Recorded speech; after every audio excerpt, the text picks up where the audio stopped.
Da, da, da, da, da, da, da, da, da. Cool. We're back. My God, is anyone else feeling a little tired today? Like like it's kind of muggy or something? Oh, absolutely. I mean, I don't know. Ugh, it's like one of those Sundays. Yeah. It's one of those Sundays, I swear. Yeah. It's one of those times. Yeah. But yeah, no, it's that time. It's that time of the season where Mhm. where the emperor wakes up and he has a bit of a fever, and the only cure for that fever is more violin.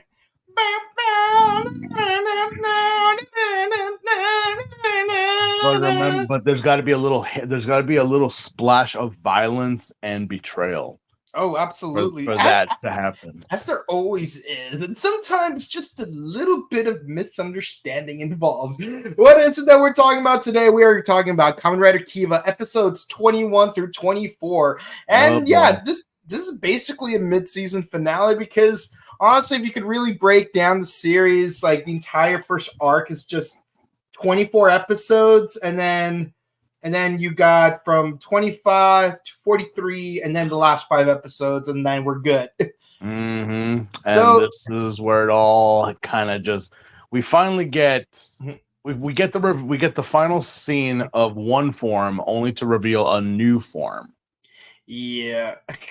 And then now again, if this beautiful woman in black has not already solidified that the dam is about to break, Mm-hmm. these next 4 episodes literally solidify my no, dude, it's done. Mm-hmm. This whole thing, like Wataru is gonna make a massive change Yeah. now. He's like our simple shy boy is now and it's proper. It really is. I was like, God damn it, what what?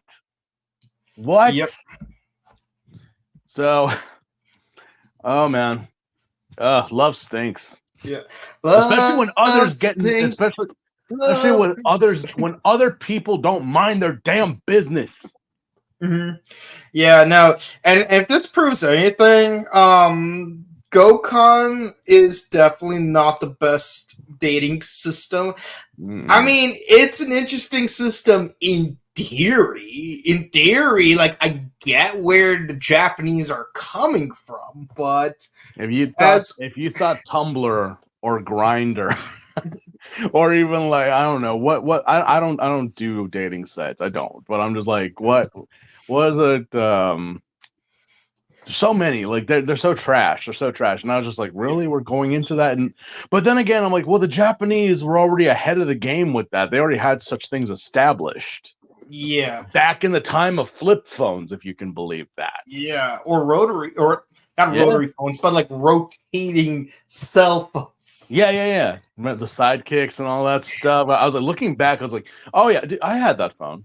Yeah, I totally had a sidekick. Oh look, a BlackBerry. That's yeah. very, very topical for the time. But yeah, I was just like, no, no, no. And even if the matches, you know, but isn't it always like when you're not looking for it, it just It shows up.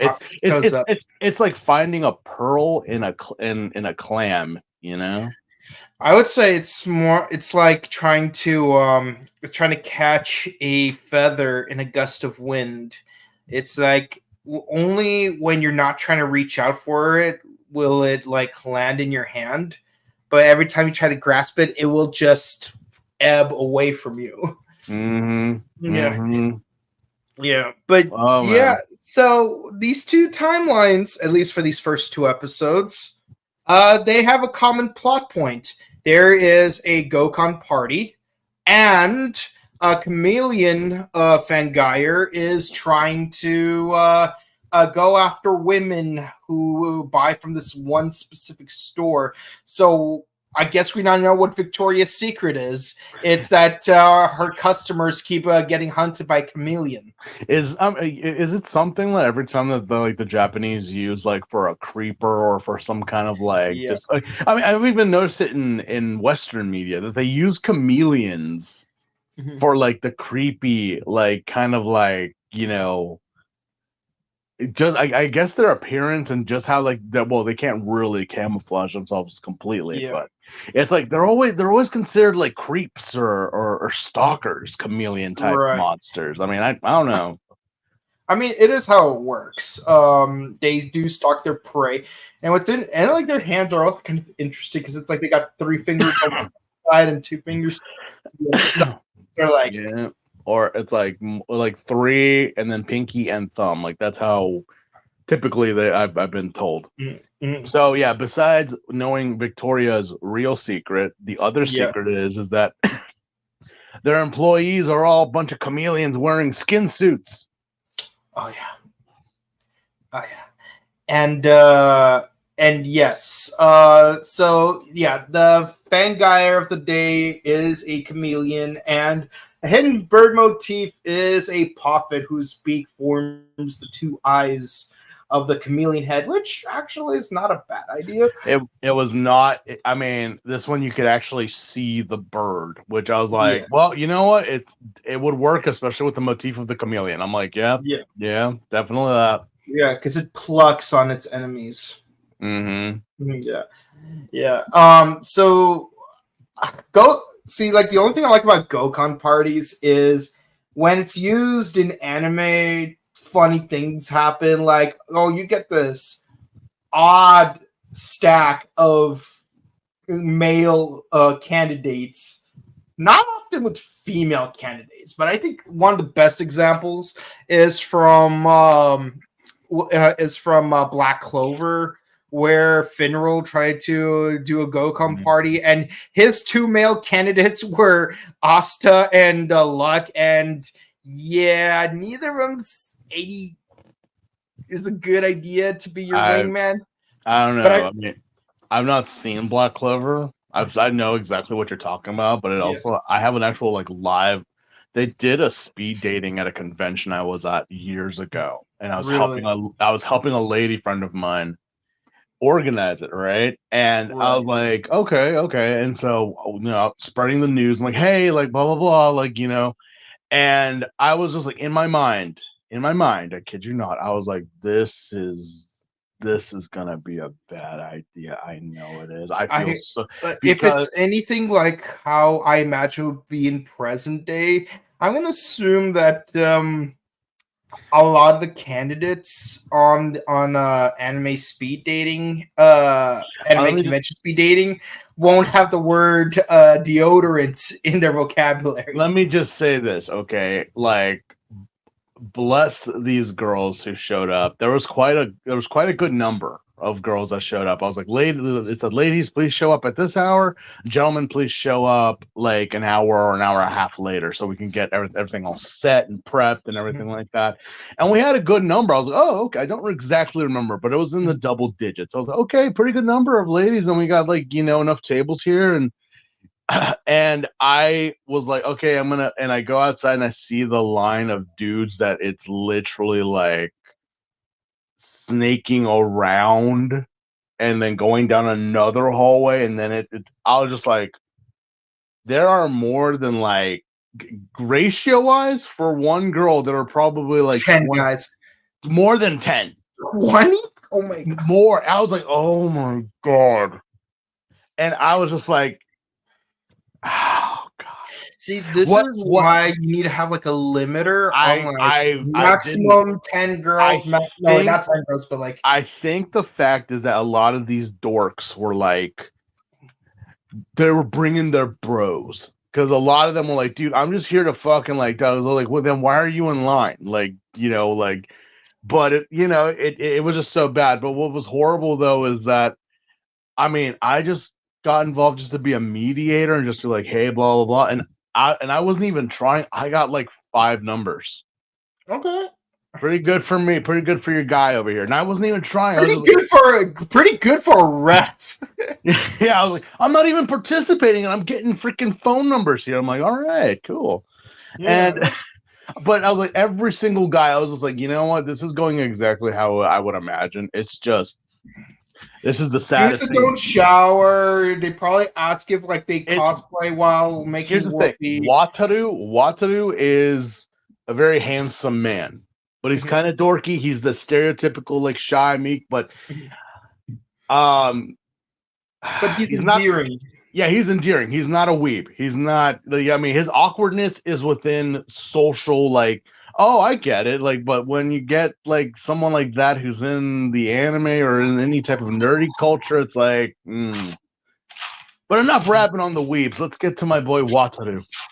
Yeah, he's okay. So, My heart so goes out to him. on the 86 side, our contestants are We are have Miss Yuri over here, which she has 3 contestants coming for her heart. with It is two of her friends, one being an obvious gold digger. And on the other side, we have Jiro, who recently asked her to marry her. Ooh. Oh. Our second contestant, Otoya, who's Yuri's biggest fan, naturally. And our third contestant is the only other guy that Jiro knows that looks like they're of legal age. Sensei! I'm just kidding. It's Ricky, who bless you, Ricky. Bless your big schmutzy heart. Bless you. But and what's funny is that like Otoya like noticeably goes like for Yuri instead of the other 2 girls, but he recognizes one of them as being his childhood crush, who apparently promised she would kiss him if he made another sandcastle. But she's a gold digger. She's a gold digger. Meanwhile, as Ray Charles once said, not Kanye West. We all know the song. It's Ray Charles. Yeah. You know, I can't say it. I can't sing it because, well, you all know why, but you can look it up. Yeah. She's not messing with any broke bros. No broke fangires here, man. Yeah. No broke riders here. What about broke? But yeah, so what? So one of the guests leaves, and she's almost immediately attacked by the chameleon fangire because apparently she shopped at Luxor. Yeah. Well, Jiro took her there. Yeah, Jiro took her there to pick out a dress because, again, it's like, well, first off, Jiro, where did this come from? Like, there was no setup from the last couple episodes other than that one where like Yuri just kind of hugged you in the middle of the night. Yeah. But then it's like, oh yeah, he proposed with the ring and he leaves her with the ring to like kind of think about it. Yeah. But then he takes her to that place where that's where the chameleon is, only to be like, oh no, we're getting ripped off. We're getting like blah blah blah. And it's like, yeah. But I'm like, Jiro, you don't know this? Come on. Yeah. So what's his name? Ricky does try to save her from the chameleon fangire, but in the process, she ends up being scared to death. So naturally, he's going to do what he would do. And when he comes back, everyone asks, "Hey, what happened?" And he says, "I ate her." Yo, he literally did. He totally did, bitch. He totally did. I was like, wait. I thought you were. I was like, oh, he's saving her. He's like, oh, and then finally, it's like, it literally is that scene in Frankenstein where it's like the little girl. He just tosses her into the lake. Yeah, it's like I thought. Wait, what? Oh, yeah. I guess you don't know. Yeah, okay. Yeah. But I love how like everyone reacted when he said, "Oh, I ate her." I ate her. I'm glad that in Japan, euphemisms work the same way as they do in America. I'm like, no, bro. He legitimately ate her, like, legitimately, like not that. But I mean, for those who are not understanding, just look in my eyes. Just look at me. you know. Shouts out to our LGBT fan base as well. You all know. You know. You all know. But yeah, Ricky. Rick, What the fuck, Ricky? he's a lady eater. You know what? Like someone told me, like if looks can kill, he could totally do it. He's a handsome man. I'm like, oh Yeah, no, the actor just is wait, very. just wait till you get to that episode. You'll totally be like, yeah, yep. I don't think that poor woman deserved it. Mhm. You think she'd enjoy it? I don't know. Mhm. No. I don't know. Uh, But over time they do. On one hand, Otoya ends up being a total dummy and ends up working his butt off to make money so that this girl could make 250,000 yen, which is $2,500. Yeah. And she just runs off, and he's like, "Hey, it's cool, like, hey, sometimes simping is pimping. You just don't know it yet." But the truth is, no, simping ain't pimping. No, not one bit. No, no, not one bit. But he did volunteer to help out, lure out the chameleon Fangire so that they could defeat it. Because hey, it's going after women who make purchases at Luxor.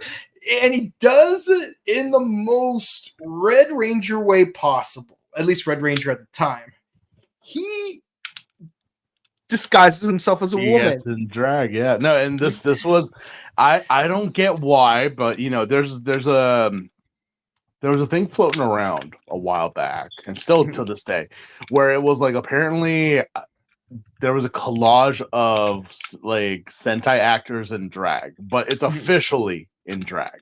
Yeah. And it's like, I don't know what, I think it was it Maji Ranger or was it Deca? I don't recall, but it started there, where they started to like there had to have been an episode where it's either Red or one of the male Rangers would dress up as a female. Because apparently the girls aren't convincing enough, or it's like I don't know. Like in Kamen Rider W, where they disguise Philip as a girl instead of Akiko, and then she has like an existential crisis over it's like, am I not womanly enough to be a woman? And it's just, I'm like, they just have Philip up. I know, yeah, it was because he looks like a woman. It was both Kamen Riders and Sentai at this time, between like 2004, I think, all the way up to like 2012. There was always something, an episode or something that was like one of the male characters has to be in drag to for some reason, and it's just like, well, where are the girls? Oh, they're loving it. They actually pinned him down and did his makeup, or they're kind of just there kind of upset that they don't it's one of the two, but it was just like I don't think it's been done recently, because I know the last one I remember seeing was of Akiba Red, but I think that was just like an online episode or something that they I will say this, the whole drag thing, that's not new even to American Power Rangers, because there was an episode where Joe Rawlings was dressed up as an old lady, and then in the next season all three male core Rangers were dressed up as women.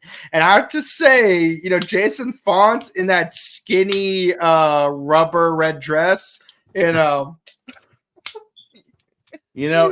one of those things that you don't think, but when you do, it's kind of like I think that's even something that even in the Japanese they said that everyone wanted to work that day because they would just be hitting on the guys, or just just raking on them.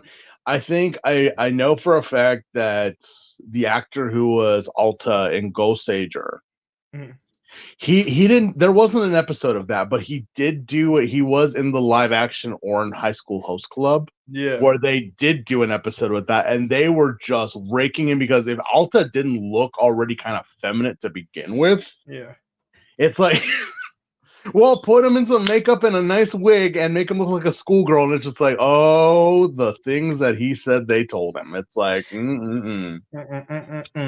Yeah, and look, man, like you have to look Joseph Joestar levels of fabulous to make it work. You know what? You gotta respect it, and if it does, it's like, you know what? This is my bro, this is my buddy, but motherfucker, I'm gonna be hitting on you so awkwardly right now.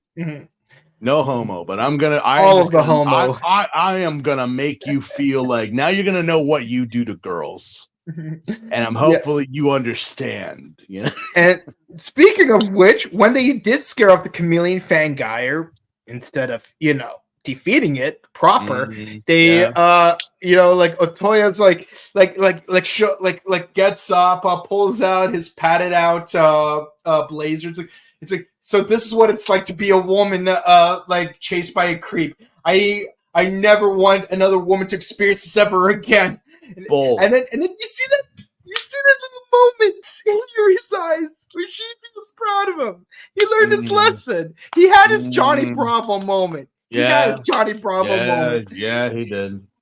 Yeah, he did. But I was like, I call bull. But I'm pretty sure he did. I'm pretty sure he did. Funny episode on the 86 side. Yeah, and of course, Yuri tries to take the ring off. Yeah. Because like she feels like she's just not ready to go out with Jiro, but she's struggling to remove it. And he's like, "Oh, it's because we are fated to be together. That's why I can't remove the ring." And Otoya is like, I'm gonna break the chains of fate. Boom, lyric theme song. Yeah,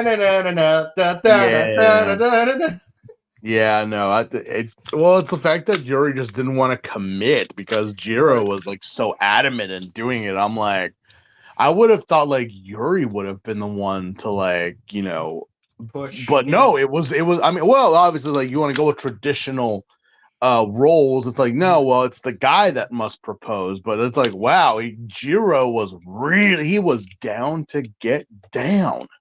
Yeah, he would not take no for an answer. No, he would not. It's like for some girls who I asked, it'd be kind of sweet, but others would be like, "Oh, fuck that shit." I'm like, yeah, no. Yuri is an '80s woman. Like she wants to have that autonomy. It was at the height of the like the girl power, the women, women's liberation and all that stuff. In Japan, which is usually like a decade, it's like a decade of like behind America. So like the 70s was like bravo to y'all, but it was like, I mean, well. It's a very tricky subject to talk about, but it's like, I don't think Jiro would have. I mean, Jiro's Jiro because later on, Jiro really shows his true colors to Yuri. Mm-hmm. Yeah, but we go for that. But on the 80s, on the 2006, still Gokon Party, Wataru, Kengo. And Nago.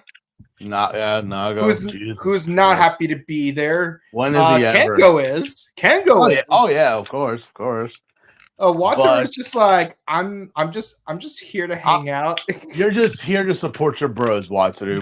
And it's just like, obviously, but as always, as they say, when you're not looking for it, it just kind of falls into your lap, which, well, it wasn't a person, it was more like a drink. Yeah, and I was really worried that on the girls' side, Megumi is gonna get 3 Irish coffees, and while her 2 friends are just like throwing themselves onto Wataru. But thankfully, one of them is like going after Nago. Surprisingly, it's like, ooh, he's so mysterious and aloof. Oh my god, he's an asshole. He's an asshole. I can fix him. No, honey. You want to see how this guy deals with buttons? No, thank you. Yeah, he'll know how to push your buttons, like he pushes Megumi's. But he also knows how to pull buttons from criminals. Yeah. Which, But surprisingly, Wataru hits it off. not with one of the female candidates, but with the waitress of the restaurant. Of all That's what I people. mean. Yeah. That's what I mean. She was bringing drinks, and it just happened to spill, and she goes running out because she's so embarrassed. I'm like, and then, but this character's name is Mio. Yeah. Mio. Why is it always Mio? Especially in this era. There's always like, the girl who you must save or be like, it's always named Mio. I'm like, dude, Mio is or like, Natsumi. yeah, it's always nothing good comes from a Mio. Or I love Natsumi. it. Or Natsumi. I love Mio. I love Go on Silver. That is my shiny Sentai waifu right there. But even so, it's like she even had her own shit, which was like, but this one, I was like, oh man, this is painful. But I can't get too far ahead of myself. Yeah, but I like how like the two of them had so much in common. Like they both have trouble saying no to people, so they both have tofu together from a guy in a cart. And then when he comes back to harass two of them again, like Wataru grabs her hand and runs off. Like you finally learned to say no. Yeah, the girl. Yeah, what the heck? And What the? first Kango has the hots for Mio, and he tries to take her out, but it goes just about as well as when Yuri and Otoya went on that day when she was pretending to be interested in him, and he's like, "Yeah, no, I'm not in on this." Yeah, Mia was Otoya in that scenario where she's like, "Yeah, I'm not feeling this." But I will say this: I respect how well Kengo took things when he found out that she was more into Wataru. Yes, she is more into Wataru, which blessings and happy days for our boy. Seriously.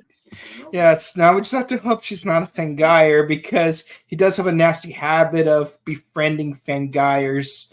Except for that one archery girl, but that's like the one outlier so far. So far, he's losing 3-1. Yeah, no. Mm-hmm. Don't jinx it. He's got to be happy. He's got to be happy. But we also find out in this episode, like going a little bit back to the 86 side is, so the role. Oh, actually, they kind of talked about it in episode 20, but basically, the role of the checkmate queen, who does show up every now and then, her role is to assassinate any Fangire that develop a romantic interest in humans.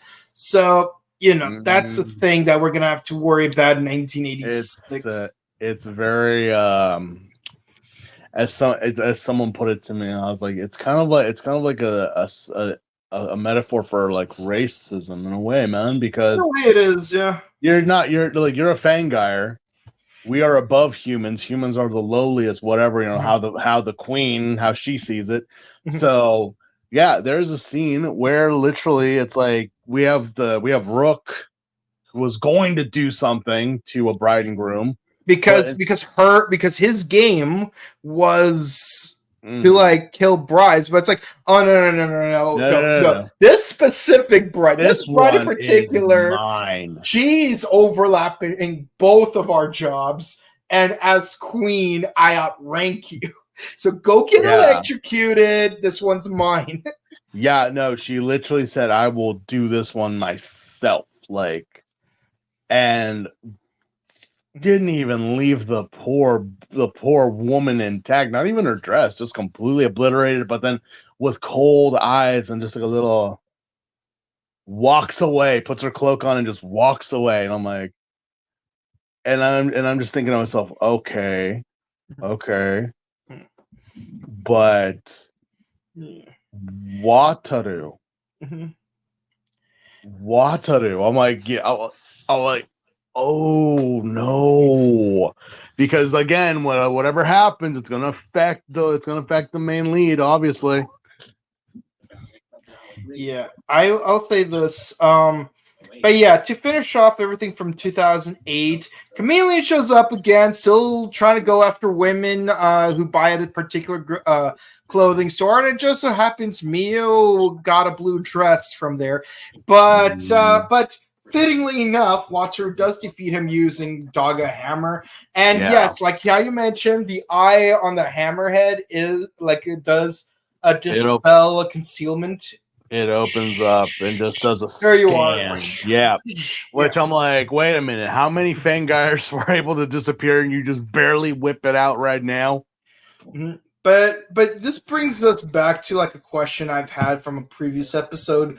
Like if Aozora like doesn't kill Fangires back in 86 and they show up again in 2008, I have two questions. One, why did you fail to defeat the Fangires back then? And two, how is that it took you 22 years just to find them again? Or in another way of putting it, why do the Fangires who did survive back then wait exactly 22 years? You'd think they would show up every now and then within that time span, but no, same Fangires wait exactly 22 years. Why? Are we talking about Wataru or are we talking about the checkmates? I'm talking about like literally any Fangire that showed up in both timelines. Yeah, just in general. Well, yeah, that's the writing. Yeah, like that's okay, the writing. So for Rook, okay, we were able get to why piece together. Like he lost his memories. We don't know how yet. Of course, we also know that later on when the eventuality where Yuri does confront him, she's not gonna kill him because unless they prove that like Checkmate 4 can respawn. But yeah, no, it's like.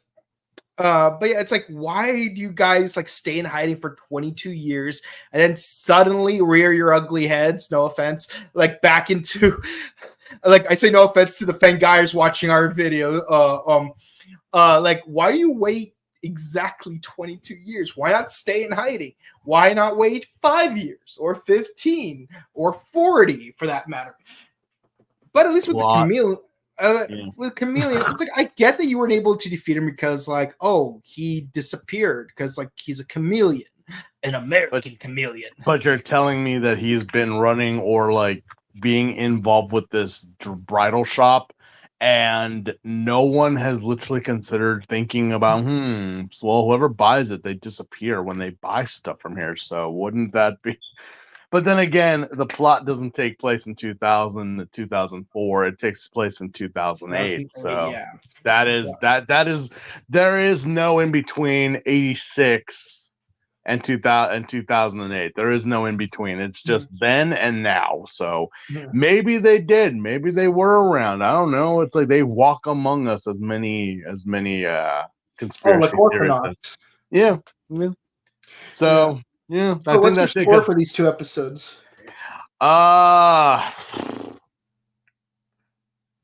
this is like kind of we're at the ending of season 1, so it's starting to. They're getting 9s these two episodes, even though I have to agree with that. It's building up like we've been building up a lot of gains and losses with these two, especially now that we're bringing in a supposed love interest for Wataru. It's like, broski, my sweet precious little bat boy. Yep. I do not want you. I don't want to see you hurt, but that is what we must write for good ratings. Yeah. And I'm like, you know what? I'm like, but you have Megumi, you have my girl Shizuka.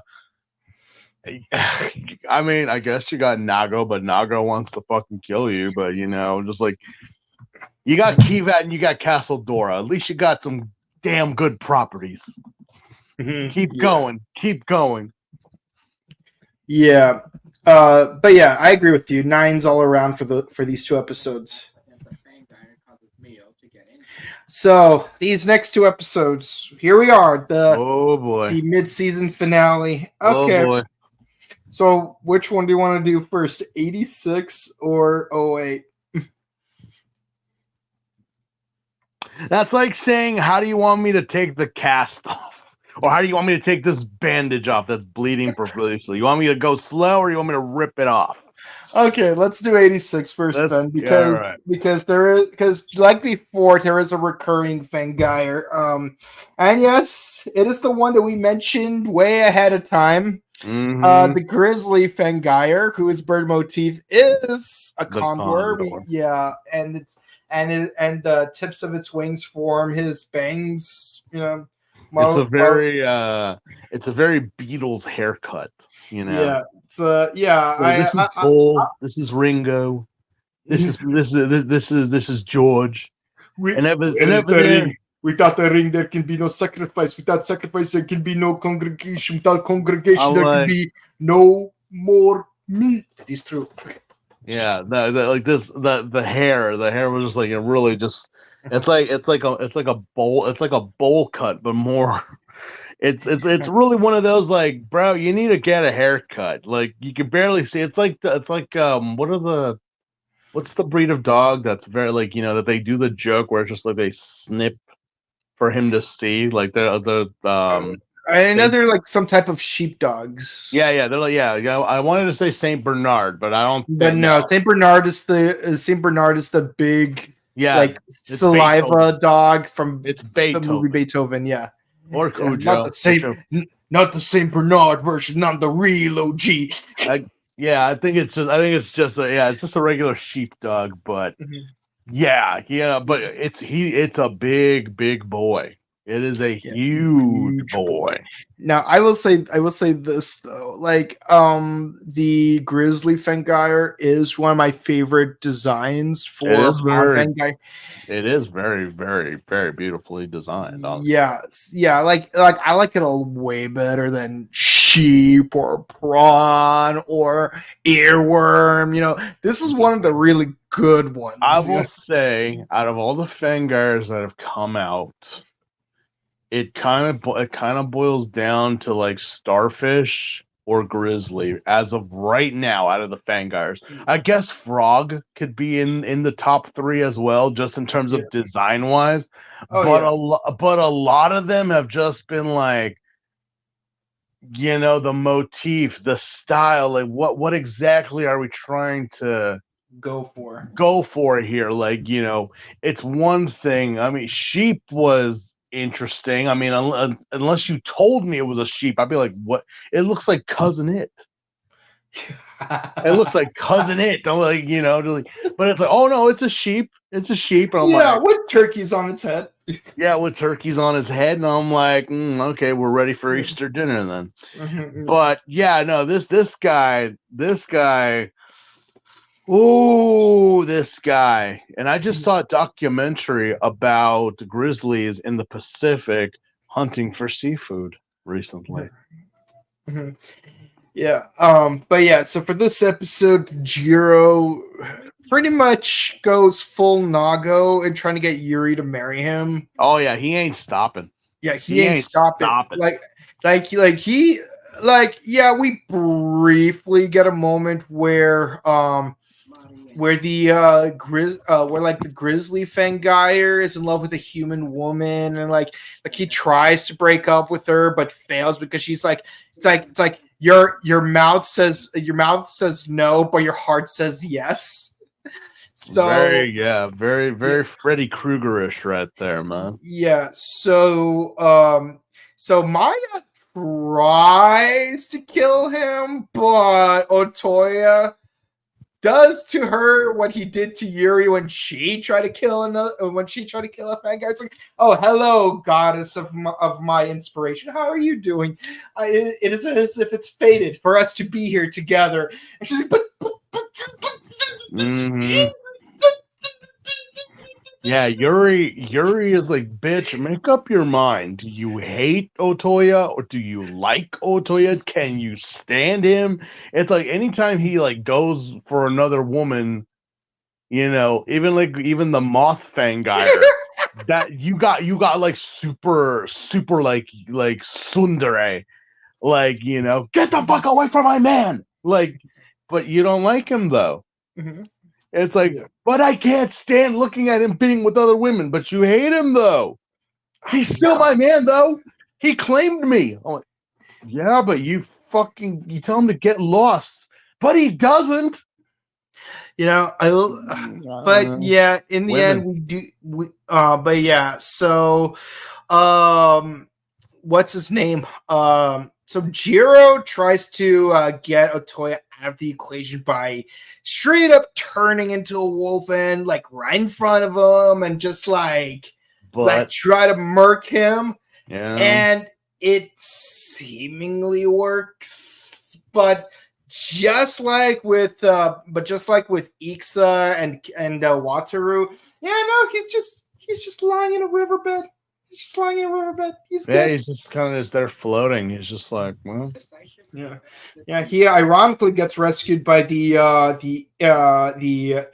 interracial couple from earlier. They bring him to help. He tries to he gives them his blessings and whatnot. But meanwhile, Ricky tries to do an Otoya to Yuri for some reason, where I it's got don't a know why. I he really has the don't understand. megaphone and it's got that feedback. You are an angel who lost your wings. I'll help you fly again. He's just like flying stuff. I'm like, Ricky, you are too precious for this world, but you need to be a little bit more respectful when you eat women. Oh yeah, no, the look that Yuri gave him when she confronted him for him, like, oh yeah, she's totally not into this, Yeah. man. Yeah, but it was all a ploy so that Jiro could kidnap her, like tie her up. Because it's like, oh yeah, no, that's totally gonna win her heart. Just tying her up and saying, "You Isn't will that what marry me," women or want? Isn't that not what they always ask for, to get tied up and Mhm. get sent to the altar and Mhm. forcibly married to some jerk jack off with like blonde hair? Like seriously, is that not what y'all desire? Mhm. No? Okay, maybe it's just Yuri. No, not just But Yuri. oh, But poor Otoya Yuri. does try to save her, and like she even Mhm. confesses that she's in love with Otoya. Where? Where? Where? Who? When did this happen? Probably since the previous episode when he was like cross-dressing. He's like, if this is the way, if this disrespect women have to go through, I never want women to go through this again. He's like, That's I'm all she wanted. I'm guessing that Otoya was like probably the guy that she was into, but because he is such a lech, yeah. it's like he had to have learned that lesson to be like, yeah, now this tsundere has become just a loving, like, heart and eyes just for you, Otoya, which Yeah. doesn't really go good for Jiro boy. Yeah, no, he transforms into a wolf and right in front of her. So it's like, Damn. yes, finally, everything Otoya's been saying since episode Yeah. 4. Fuck you, Yuri. Like, just It's say like, like you're oh, you're a guy who likes this rock band could not possibly be a bad guy. I'm Oh, glad she the guy wasn't. who shops at Lululemon could possibly be an evil dictator from Mars. I'm glad she wasn't in Kamen Rider build, because she would have been just, oh god, she would have been just the worst. It would have taken her 30 episodes to figure out that that Master was Was freaking Bloodstark evil. all along. Yeah, yeah. It's like he's already inside Banjo's body, and you still think he's your dad. Mm-hmm. Yeah, definitely. That's all just like, okay. But yeah, that just all goes down because they cannot. Yep. So Jiro just like retreats, like with his pride and body both wounded, leaving the two of them to reciprocate their affection towards each other. Yep. Yep. So 2008. So 2008, Megumi's doing a photo shoot with jewelry. So like she invites Amio to be one of the models. Some dude tries to steal the jewelry. Turns out the dude was the Grizzly Fang guyer all along. Mm-hmm. Yeah, turns out his human girlfriend is dying. not much to say about that. But No. then Wataru and Mio find out.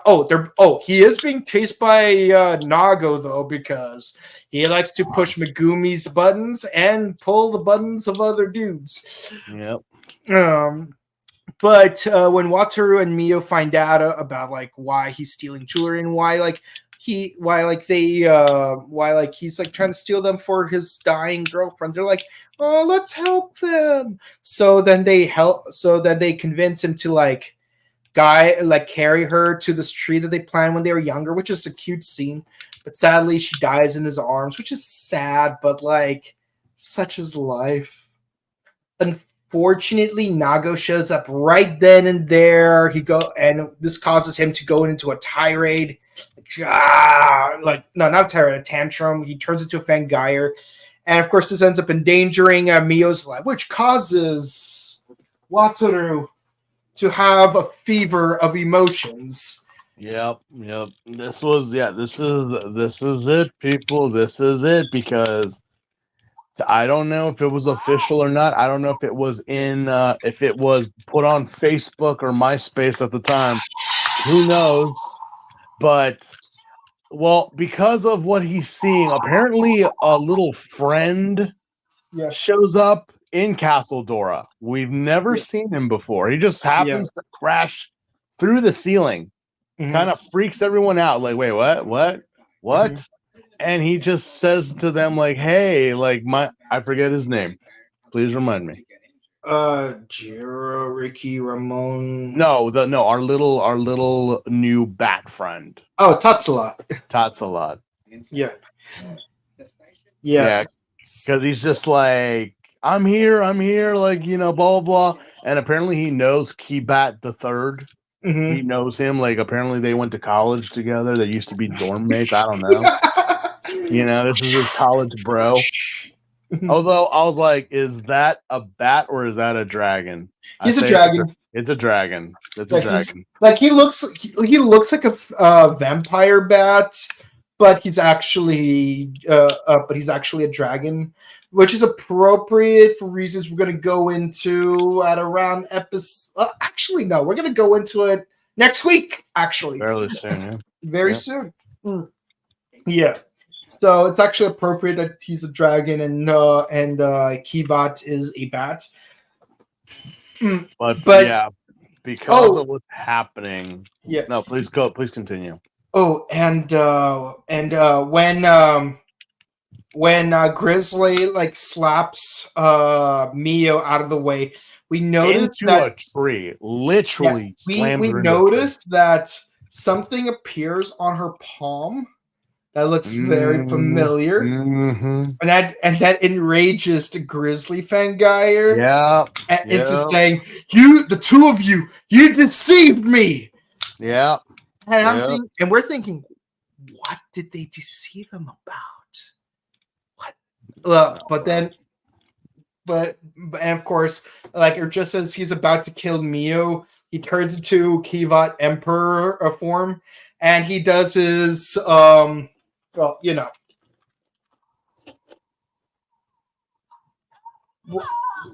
not Basha, but wake up fever, and he's got bat wings on both legs and goes.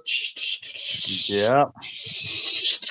He literally literally becomes the emperor. Yeah, and as he's about to die, he crawls to his girlfriend's body, and he manages to just lay his hand onto hers just before he shatters. But watching him shatter is Mio. Yeah. And she walks off coldly. What do you know, Mio? That is the thing. You knew. Of course you knew, but you saw or at least you sensed. And you're just like, good. And I'm like, but of course we did get that sweet new rider kick that I did mention, where it's like, he gets the bat wings and they kind of come down chomping like Pac-Man in a game. Yeah. It's like, it's like it's not so much getting kicked now and causing the crest of Kiva on the water or cement or wherever you're getting Yeah. plastered. It's now you're getting kicked, plastered, stomped, and also getting jabbed in the sides, like being cut with scissors or like the jaws of life. You're getting the rider kick a million times worse now. Yeah, and we of course we get a new theme song, and new background music, both fantastic. Yep. The music is definitely a banger. All right. So, what score would you give these two episodes? Well, we finally got the Emperor form, and Yeah, Tetsula has finally shown up. yeah, So that means, ladies and gentlemen, everything now is at max levels. It's kind of like when anytime you get to the final form, which this technically is. Yeah, this is his final form. This is his final form. That means everything else that is coming will be a far more greater risk and a far more greater, detriment to himself and to the story and to those that are involved. Yeah. So things are reaching a very big turning point for both main characters, because on one hand, Otoya won the love of Yuri, while on the other hand, Wataru not only won the love of his life, but also unlocked a new form. Because of his love, or what he presumably thinks. That's the thing with Wataru, is that while we love him and respect him, he is still fairly young, and he's kind of a shut-in, so he doesn't really get what is going on most of the time. It's like, look at like what happened with Frog and with Rook, and it was kind of obvious like what was going on. Well, to us, obviously, because we're watching it. Yeah. But even so, it's like, you could have saved Frog. You could have saved him. Yeah. But you didn't. Yeah. You could have, I mean, the fact that there's not much he could have done with Rook, though. Because no, with Rook, just the fact that I'm trying to save a crawfish from drowning, that was like, no, that's a red flag right there. Really is. Yeah. But man, it still hurts. Oh man. Yeah, it still hurts like Dai-chan turning into Rook. Yeah.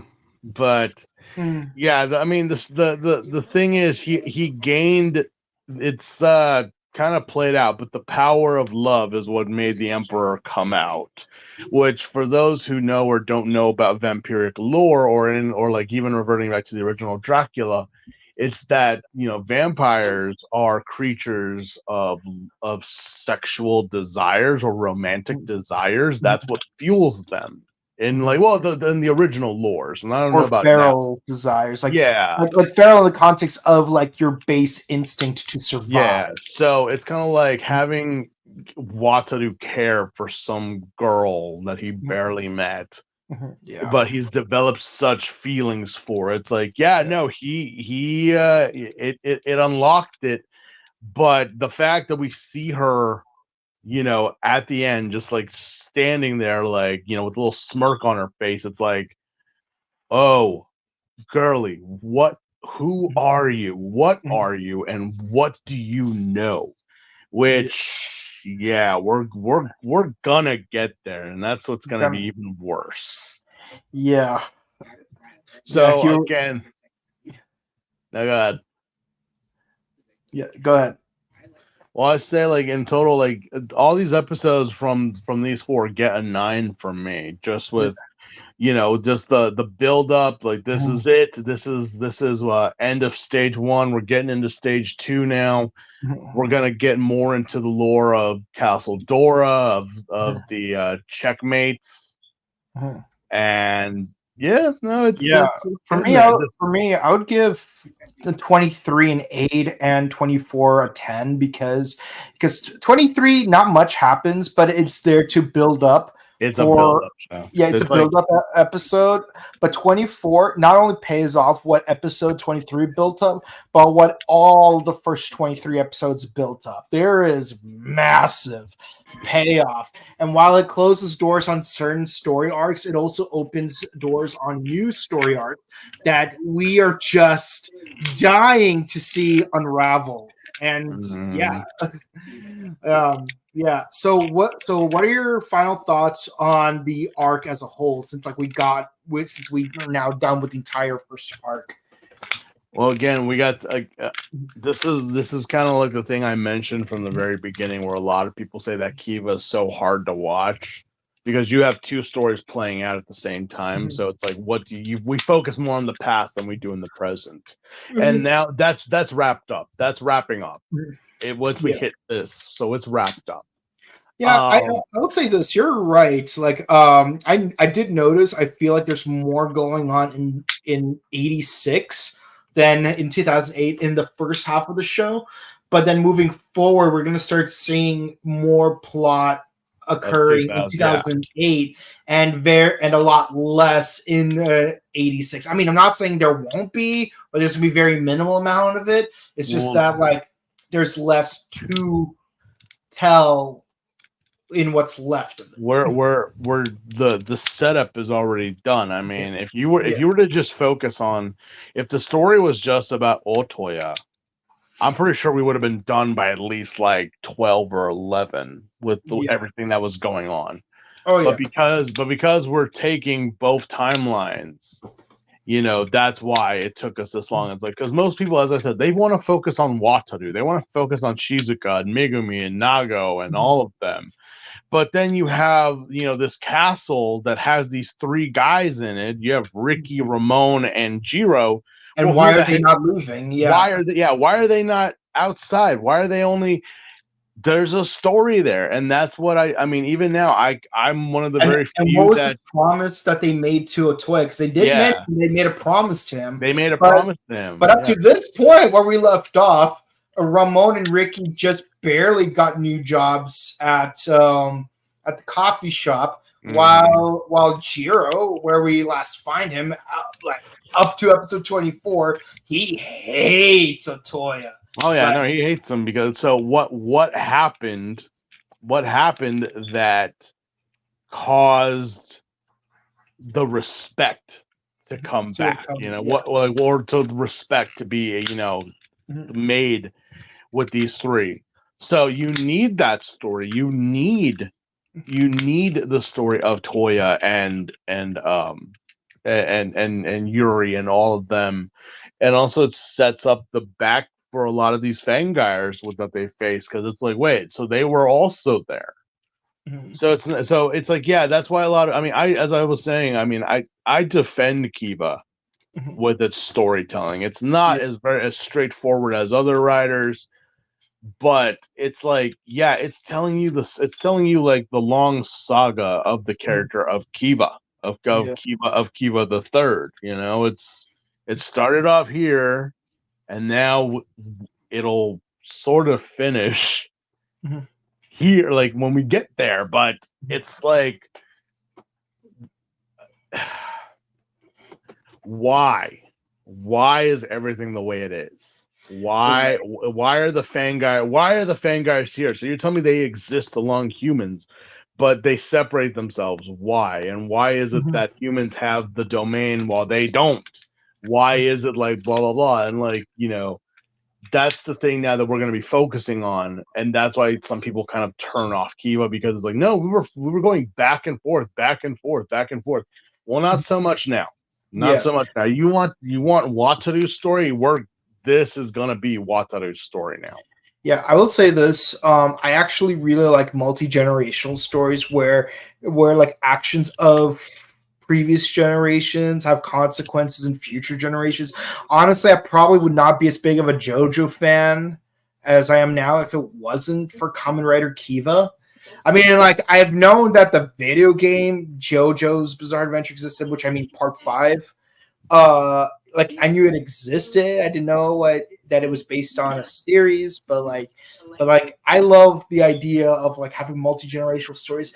And part of me wonders like how would the entire story play out differently if they did all the Toya's parts first up until episode 43, and then all of Wataru's parts all the way up to episode 43, and then we see how things play out like in the remaining 5 episodes. Like how would that work? It's like kind of like imagine if like, and again, this like going back to the JoJo's Bizarre Adventure analogy I did in a previous video. Like, what if instead of just doing JoJo Part 3 with Jotaro and then JoJo Part 6 with his daughter Jolene, like what if you played both of those stories interchangeably? Like where it's like a little bit of Jotaro's part, a little bit of Jolene's part. So like you're trying to figure out like what is it that Jotaro did that put Jolene in this position? But again, I kind of say that I'm not saying that the fan bases wouldn't appreciate it. They would, but there would be some with voices complaining that it's not linear. This is too much to, and that's kind of like the problem. Yeah, that's kind of the problem that Kiva, that people have voiced many times, is that Kiva, its story is like, well, I got to focus on one thing and then focus on another. I'm like, well, yeah, that's how storytelling is made. I mean, have you not read a book where it isn't just from the point of view of the main character? We also get chapters from the other characters and what they're going through compared to just one character. Like, oh, it's only focusing on, you look at a Sherlock Holmes, you don't just get Sherlock's point of view. You get Watson's, you get Moriarty's. The entire story is narrated by Watson, so it's like everything that we see of Sherlock Holmes is we see it the way that Watson sees it. But how did Sherlock see it? And it does happen. It does happen in the books where it's like, this is what he is telling us, not Watson, but Sherlock, of his side of the story. And it's like, oh, okay. So I don't know. I guess it's just because, people are just more like, no, give it to me straight. Give it to me like the third person. We, the audience, not us, the person, like going back and forth. Like, no. Like, no. Well, some of these people would not be fans of the movie Memento.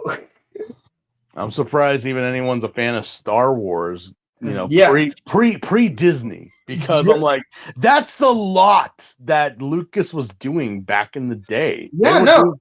Even freaking William Shakespeare did the whole Star Wars thing before Lucas did because Shakespeare wrote Henry V before he wrote Henry IV, and both Henry IV, V, and VI were all multi-parters. Yeah, even like that's why they came out with the Shakespearean Star Wars. Yeah, because it works. Novelization. Yeah, it works. Yeah. And they released Verily a New Hope and The Empire Striketh Back and the Jedi Doth Return before they did The Phantom of Menace, the Clones Doth Attack, and the Sith Doth Revenge. Yep. But yeah, no, that's kind of the thing, and I defend Kiva for its storytelling because it's like, there's a lot. Not to mention the fact that Otoya and Yuri are not in 06 or 08. They're not there. They're not there. So again, we have to know. We have to know their stories, even if they're not there. It's like, well, what happened to them? You're gonna find out. And that's why we go back and forth. So I defend the writing. I know that some people rag on the forums and how like when they all come together, the Dogenbaki forum is like not the best. But then it's like, well, don't worry about that because we do get the Emperor form soon after that. Honestly, I'm just a little upset that Dogenbaki still like only appears in the one episode. And again, I wish it was in the one episode where Otoya does possess his body just to explain why it only shows up in the one episode. Like how Agito can only use Trinity form because Shuichi got his memories back, but then when he loses memories again, like he can no longer use Trinity form. Mm-hmm. But it's not about Trinity form. It's about Shining form. Yep. All right. Let us know in the comments what you guys think. What do the people have to say? Okay.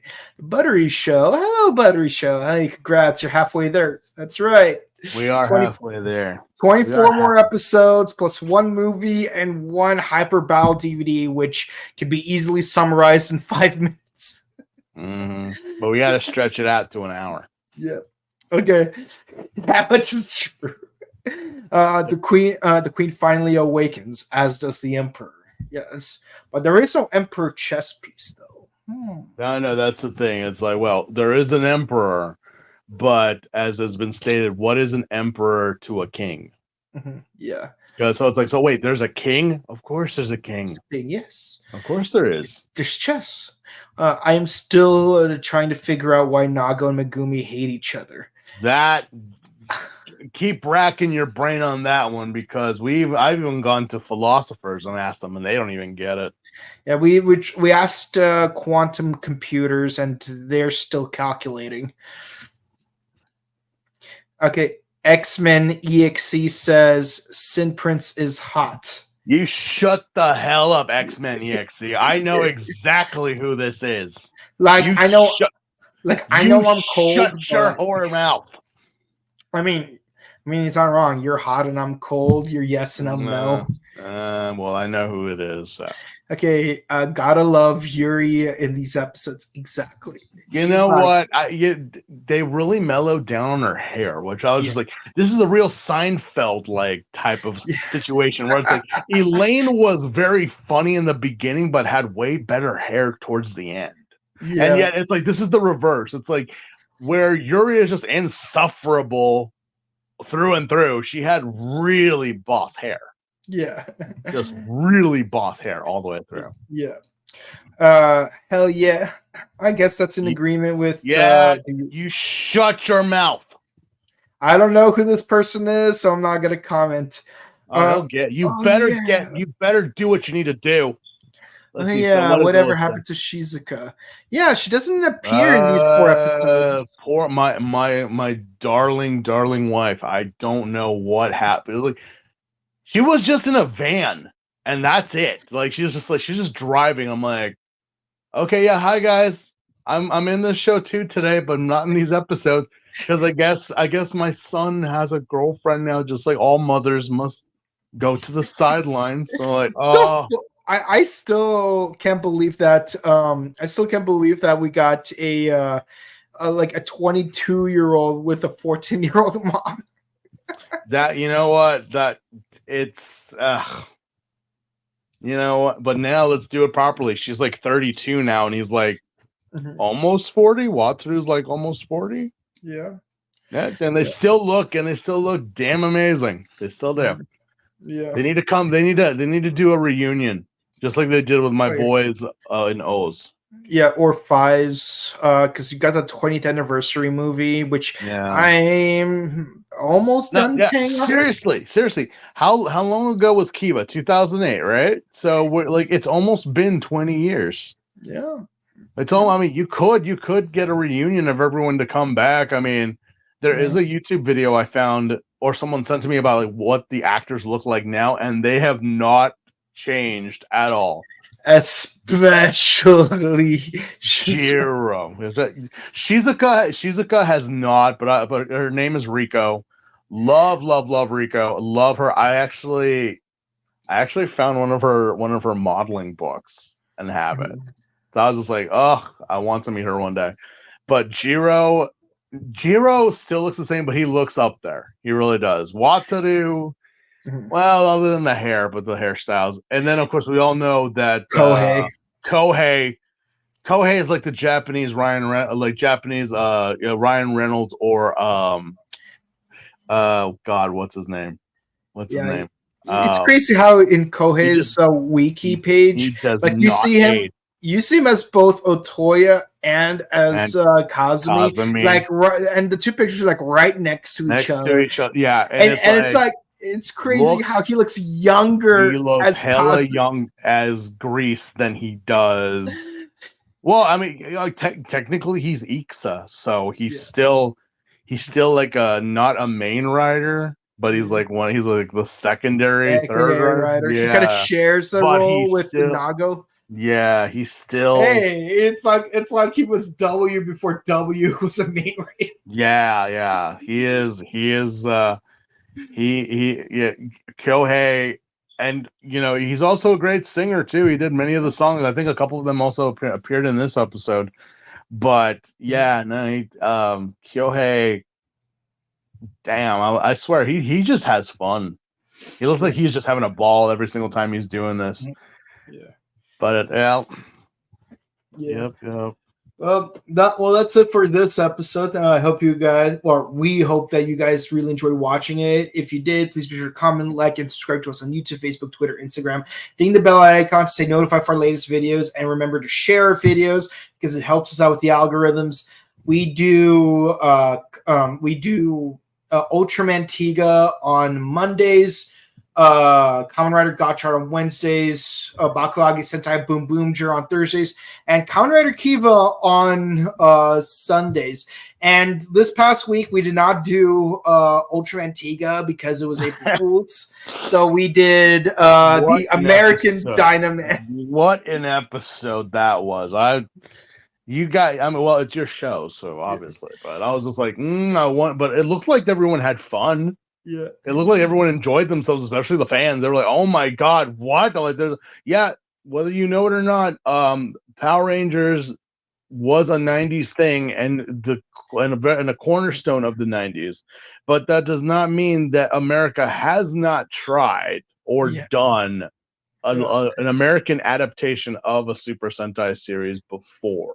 Yeah, no, it's Stan Lee tried to get Son Vulcan done. Mm-hmm. It did not get through. It did not get through because that was at the time that they were doing that Japan was talking to him about that they made the Spider-Man show. Yeah, and it was after because Spider-Man was like right before. Like a partnership. Spider-Man, I say this to people, and I did a video about it on, I think, either Insta or YouTube or on TikTok, and people don't believe me, but I'm gonna look it up. Sentai with both Go and Jaka, remember, separate things. They were not. They did movies, crossovers. Very first Sentai at the time was very first Sentai was Battle Fever J, which was a Marvel property. It was a spin-off of Captain America. In fact, the working name for the Red Ranger was Captain Japan. And Miss America was Miss America from six American soldiers. Yeah, no, so because Captain America's, remember, this was back in the day, you had to have, like, there was Captain America, and then there was Miss America, then there was American Boy, and like all and the Wizard, Thunderer, Black Marvel. I forgot the name of the other one. Yeah, but it was like, so because Spider-Man's popularity, because of Stan Lee, they that's what Super Sentai became, because it's like, well, Spider-Man did a good job, but because we already have an insect-themed superhero with a motorcycle, what if we take what we did with Jaka and Go Ranger and do that? And thus, and also, this is the thing, so Hayam Saban, when he came with this back in the 90s, I believe Stan Lee's protege was a woman who was in charge of Fox Kids. They had just started Fox Kids, and Hayam Saban went to her, and she's like, because she was with Stan Lee when he tried to pitch. It was either Bioman, or it was they tried to get Bioman or something like that. But they a friend of mine was the son of the Blue Ranger in Bioman. Yeah. In the pilot. And the Red Ranger was played by Mark DeCascos, who would later go on to play Master Ubulon in Dragon Knight, as well as Eric Draven in Crow City of Angels. Mm-hmm. Great show.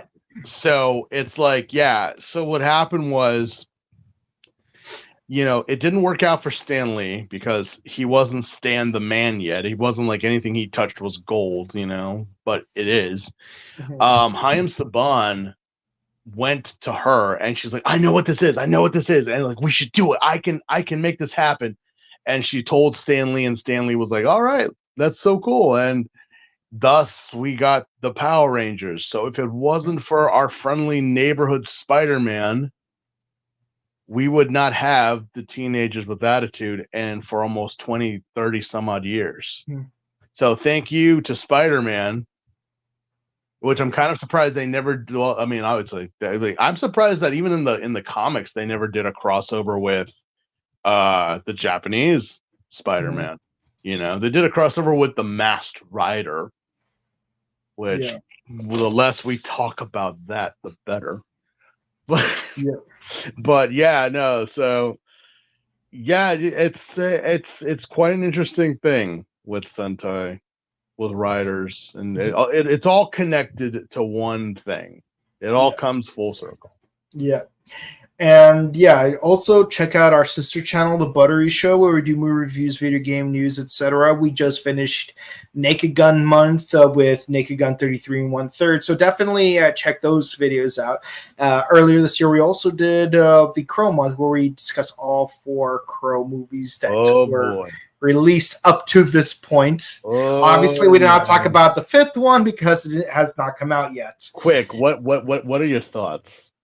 I know it's a Skarsgård, but still, I was like, I saw Godzilla versus Kong this past week, and that was a trailer that came up, and I'm like, what? I mean, I'll say 1 and 3 are still the best ones. Number 4 is still the worst one. Yeah. I wouldn't know what changes they made since I saw the movie. So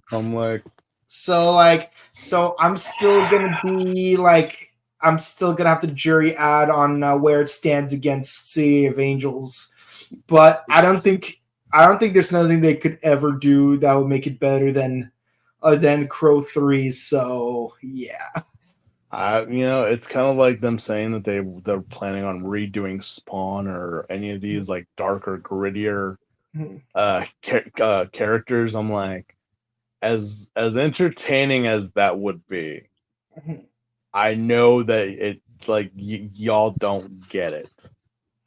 That's why when I saw Mr. Skarsgård in what was essentially like that, I was like, you see, this is why I'm a goth in here now, not so much on the outside. Yeah. I would rather have the forces of darkness in my left hand while wielding the forces of light on one than wearing it on my what would surprise people is the fact that like I was ever a goth at all, because I was never a goth on the outside. Well, you know what? I would rather be this than looking like 40, 50 years old and still like, kind of like what Smosh did, their parody of Emo Dad. Yeah. If anyone remembers that. No, definitely not. No, thank you. No. Yeah, no. Yeah, I mean, like me, but this is why I like the YouTube channel, Random Goth Couple with Colin and Lynn, because didn't they announce recently that or is that an April Fool's thing? Where that was an April Fool's thing. Okay, they're no longer goths. They're not wearing anything. I was surprised to see Lynn as a blonde, but yeah, no, it's Are we? I'm like, you don't have to wear all black. I mean, that's the thing. I'm like, people, you don't have to. This is why I love what Colin said. It's like you don't have to be outwardly goth to be goth. It's a state of mind. It's a way of life. You could wear pink or gold and you could still be goth. So, and in fact, I think I actually posted that a clip. Yeah, of him, but good luck trying to tell that to those guys that shop at the discount. The trad goths. Yeah, the trad goths. But regardless, or the mall goths. It's like I was like, you know what? It's like, yeah, Kamen Rider Kiva is possibly one, if probably the only goth Kamen Rider that there is. Yeah, no. I mean, you can kind of say maybe Wizard, but Yeah, it's That got ick, but not it's as not. Yeah, it's yeah, not yeah. It's not like like like credit to Kiva, at least its soundtrack actually incorporates a harpsichord. yeah, yeah. No, it's very. I forget the name of the band, but there was a band that was like really big at this time. I think it was Valis, Billy. So it was like a kind of like it was a Japanese metal band or rock band, but they dressed up as Victorian style like I like that. attire. Yeah, yeah, Again, like again, this kind of fits into our conversation in our episode 9 through 12 discussion, where it's like, oh no, the classical Baroque romantics were the ones who sold their souls to the devil, mhm. while the metalheads are the ones that are fighting the devil, with their Yeah, yeah, yeah. They're doing it for shock value, as for the person who's playing the violin actually has sold their soul to yeah. one of the seven demon lords. Yeah. And yeah, so if you want to follow our personal content, Steve, where can the people find you? I am just on Instagram and I do art commissions and whatever people would like. They are hand drawn, so just to let people know. But I post random funny videos or just my own adventures. Commissions are welcome and they are fair. And you can find me on Instagram at Boken_Kabuto and Twitch at twitch.tv/BokenKabuto. With all that said, guys, thank you guys so much for watching. Happy April, everyone. And, spring has come, the sun is out, which means that, we have to find more shade because. Yeah, yeah. No, or you But gotta buy a lot of tomorrow, though, there will be a lot of shade for a couple of minutes. well, what the heck is going on? Like this, like all of these past 3 weeks have been nothing but clouds and rain. Yeah, but It's tomorrow is the day of Black Sun. We attack at dawn. remember to attack the Fire Nation. Oh, firebending's back on. No, but it's gonna be gone for a couple of, so you guys are done for. Yeah. If only Sokka had an extra 10 minutes, he could have probably rizzed up Azula into giving away all the information. Like, if anyone could do it, it's Sokka. It's not a question of if, but when. Because Sokka's the man. Yep. Okay. All right. We'll see you guys next time. Goodbye. See you later. Night, guys. Yeah.